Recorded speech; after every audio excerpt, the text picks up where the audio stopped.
कहता हूं कि गांधी जी के हत्यारे के बारे में जब भी बात होती है तो यह देश अपोलोजिस्टिक क्यों हो जाता है? चर्चा होनी चाहिए उसके ऊपर। और ये कौन लोग कर रहे हैं? जो उसामा जी कहते हैं, हफीज सईद साहब कहते हैं, वो कह रहे हैं कि गॉडसे आतंकवादी था। गॉडसे ने गांधी जी को क्यों मारा, इस पे बहस क्यों नहीं होनी चाहिए? उसका परिणाम कुछ भी निकले, मैं ये नहीं कह रहा कि वो सही किया गलत किया, लेकिन इस पे बात क्यों नहीं हो सकती? दिल्ली यूनिवर्सिटी के बीए पास के कोर्स के अंदर अगर यह पढ़ाया जा सकता है कि रावण की छींक से सीता पैदा हुई, यह कोर्स में पढ़ाया जाता है दिल्ली यूनिवर्सिटी के, इस पे चर्चा हो जाने पे किसी को तकलीफ नहीं होती, इसको कहने से कोई नहीं डरता।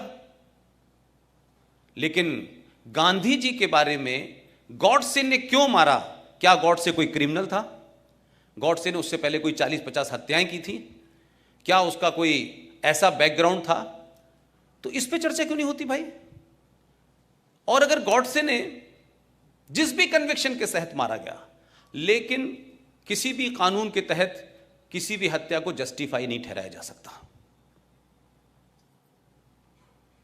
अब तो सुप्रीम कोर्ट भी ने यह कह दिया है कि अगर आपको अपनी जान का खतरा हो तो सेल्फ डिफेंस में आप मार सकते हैं। ये क्राइम खत्म कर दिया है। लेकिन एक बात को थोड़ी देर के लिए दूसरे पर्सपेक्टिव में समझें। एक नेता ने अपने देश को भरोसा दिलाया और पूरी ताकत से कहा कि पाकिस्तान अगर बना तो मेरी लाश पे बनेगा। मैं एक उसकी सिमिलरिटी नहीं खींचना चाहता, और उस दौर में बहुत सारे लोग थे जो गांधी जी को, उनकी क्या ताकत थी कि जब वो नोआखली के दंगों में गए तो जहां हिंदू मुसलमान लड़ रहे थे, हाथों में तलवारें थी लोगों ने हथियारों से हाथ से उनके तलवारें गिर गई। गांधी जी के कहने से इतनी स्ट्रांग अपील थी। तो नाथूराम गॉडसे को भी लगा कि ये देश महफूज है, कम से कम ये गांधी के होते हुए नहीं होगा। आप में से किसी ने 15 अगस्त 1947 को जब इस दिल्ली में जश्न मनाया जा रहा था तो बंगाल में और पंजाब में क्या हो रहा था, ये किसी को अंदाजा है? ये क्यों नहीं देश को बताया गया? और हिंदुस्तान के कौन से डॉक्यूमेंट में लिखा है कि 15 अगस्त 1947 को भारत आजाद हुआ था? कोई डॉक्यूमेंट नहीं है सरकार के पास। नेशनल आर्काइव दिल्ली में चले जाएं, उसमें लिखा है 15 अगस्त 1947 को ट्रांसफर ऑफ पावर हुआ है। लेकिन हम गीत गा रहे हैं आजादी के।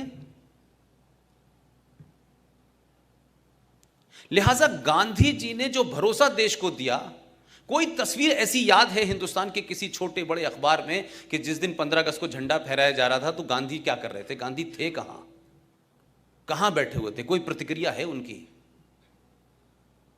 तो ये आजादी, जिसको आप आजादी कह रहे हैं, जिसको हम सब लोग आजादी समझ रहे हैं, जिसमें 21 लाख लोगों की सरकारी रिकॉर्ड के हिसाब से मौत हुई है, सबसे ज्यादा लाशें पंजाब से की, सबसे ज्यादा उसके बाद लाशें बंगाल में हुई। गांधी के हत्यारे की चिंता है लोगों को। 21 लाख लोगों का मर्डर हुआ, 21 लाख लोग मारे गए, उनका जिम्मेदार कौन है? उसकी भी कोई जिम्मेदारी लेगा कि नहीं लेगा? वो किसके खाते में जाएंगी भाई? और क्या इस देशवासियों से पूछा था आपने कि हम एक लाइन खींच देंगे पंजाब से और एक लाइन खींच देंगे बंगाल में और ये मुल्क को हम बांट देंगे? ये किसने तय किया था? कौन कॉन्स्पिरेटर थे? क्या गांधी जी को नहीं पता? क्या गांधी जी की सहमति से नहीं हो रहा था? कि गांधी जी को नहीं पता था कि कौन कौन लोग इसमें शामिल हैं? तो गांधी जी की क्या प्रतिक्रिया थी भाई? अंबेडकर से उनका किसी बात पे विवाद हो गया तो अंबेडकर जी के पास पहुंचे और कहा कि मैं आपकी बात से सहमत नहीं हूं, और धरने पे बैठ गए। तो अंबेडकर जी के शब्द हैं, उन्होंने कहा, गांधी जी, आपकी जरूरत इस देश को है, आप अनशन मत करिए, मेरी बात ठीक है, लेकिन क्योंकि आप देश के लिए जरूरी हैं, इसलिए मैं आपकी बात की वजह से अपनी बात वापस ले रहा हूं।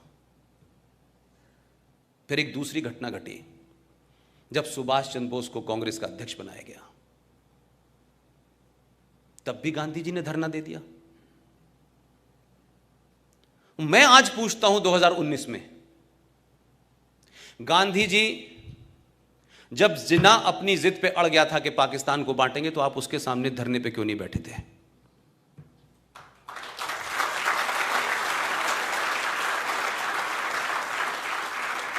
आप धरना देते, कुछ भी करते, ये देश नहीं बंटने देते ना। मैंने कोई एपिसोड नहीं देखा गांधी जी ने जिन्ना से बात की हो कि देश मत बांटो। तो जो आपने रवैया अंबेडकर के साथ किया, सुभाष के साथ किया, वो जिन्ना के सामने क्यों नहीं किया आपने? आप ऐसे अमरण अनशन पे क्यों नहीं बैठे कि नेहरू के ऊपर भी दबाव बन जाता? आपने तो उस कॉन्स्पिरेसी में शामिल हुए आप कि जिस जवाहरलाल नेहरू को 14 में से एक भी वोट नहीं मिला था, फिर भी आपने अपने हाई मॉरल ग्राउंड को स्टार्ट किया और कहा पटेल से, क्या कहते कि नेहरू की हार मेरी हार है, और पटेल जी ने कुर्सी छोड़ दी। तो पहली ईवीएम हैकिंग तो आपने तब कर ली थी और ओपनली किया आपने।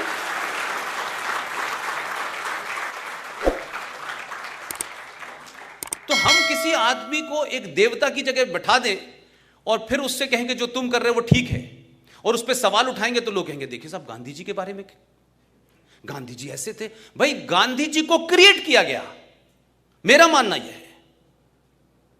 अंग्रेजों को कोई पागलपन का दौरा नहीं पड़ा था कि उनके अपना एक अंग्रेज जो कलेक्टर था, उसने कहा कि मैं कांग्रेस पार्टी की नींव रखता हूं, A.O. ह्यूम, और तुम हमें मारना और हमें यहां से भगा देना। इतनी सहमति तो मैंने कहीं नहीं देखी आज तक। और मैं कहूं कि पूरी कांग्रेस पार्टी का चरित्र देखें अगर आप, ठीक है कि उसमें बहुत सारे लोग गए, फिर वापस निकल आए, फिर अलग अलग जगह चले गए, लेकिन कांग्रेस पार्टी का पूरा जन्म और कांग्रेस पार्टी की अप्रोच में कुछ लोगों को आप देखें कि जैसे ही इस देश में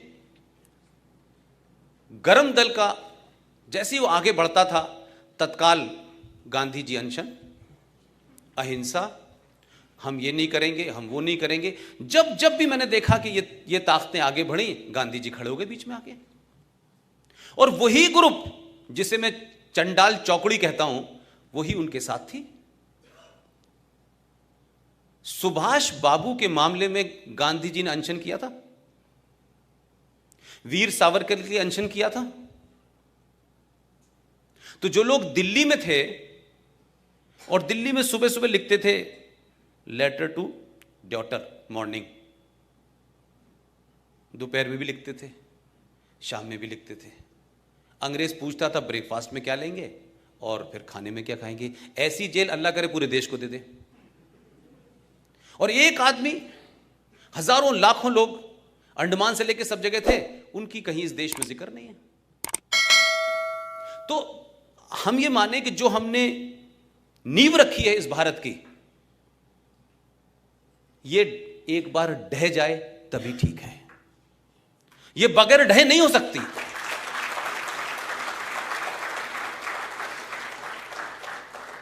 हमने ये देश इसलिए आजाद नहीं कराया था कि नेहरू जी प्रधानमंत्री बन जाएं 16 साल, और उनकी ताजपोशी जब मुमकिन होती है, जब इस देश के एक आदमी को, आज के रिकॉर्ड में अगर कहूं तो 1945 में उस आदमी को अंग्रेजों से मिलकर नहीं हटाया गया। क्या सुभाष चंद्र बोस 1945 में गायब हुए, उसमें नेहरू जी के अलावा दूसरी फोर्सेस नहीं थी? और ये बात मैं इसलिए कहता हूं कि अब से 6 महीने पहले जो हम लोगों की पिछले 4 साल से लड़ाई चल रही थी, वो पूरे तौर पे समाप्त हो गई। आप सबको पता होगा कि 6 महीने पहले हम लोगों ने सुभाष चंद्र बोस के सिलसिले से जो सिलसिला चल रहा था कि उनके सारे डॉक्यूमेंट को डीक्लासिफाई किया जाए, वो क्लासिफाई भी हुए। लेकिन बड़ी लड़ाई ये थी कि भारत का प्रधानमंत्री पहली बार आजाद भारत में 15 अगस्त के अलावा 21 अक्टूबर को जब सुभाष चंद्र बोस ने यूनाइटेड भारत में आजादी की घोषणा की थी, उस वक्त मेरा ख्याल है कि दुनिया के 11 देशों ने उसको मान्यता दी थी। ये डर कांग्रेस के लोगों को लगा कि हम तो ट्रांसफर ऑफ पावर में बैठे हैं कि हमारा नंबर आने वाला है, ये बीच में कहां से आ जाएगा। तो क्या कॉन्स्पिरेसी हुई कि 43 से 45 तक सुभाष गायब हो गए, और अभी 6 महीने पहले जब भारत के प्रधानमंत्री 21 अक्टूबर को भारत के लाल किले पे 15 अगस्त के अलावा दोबारा गए और झंडा फहराया,